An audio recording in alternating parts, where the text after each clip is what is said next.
In this video, I'm going to teach you how to change ability in Universal Time. It's a very easy process, so make sure to follow along. When you first join the experience, you will start standless, and if you want to acquire an ability or a stand, you will have to follow the instructions of the guide. So when you first join and you walk over to the guide, he is going to answer this question for you. So as you can see, you can ask what is an ability and how to obtain it. So you can obtain abilities through crafting. Crafting requires the shards of an ability, which can be obtained from ability gacha or chests in game modes. So to keep it simple, you will have to first acquire the ability shards. To do this, make sure that you have some U coins or shards. Talk to the ability banner NPC here, and you will be able to do some polls. So as you can see, a single poll costs either of these two currencies, and when you choose either of these, you will have a chance of receiving the shards. So as you can see, the common shard here, uncommon shard, epic shards, and so on.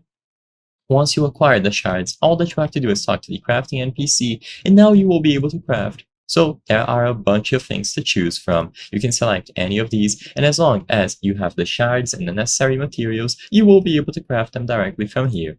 So select any of these, and you will be able to get them.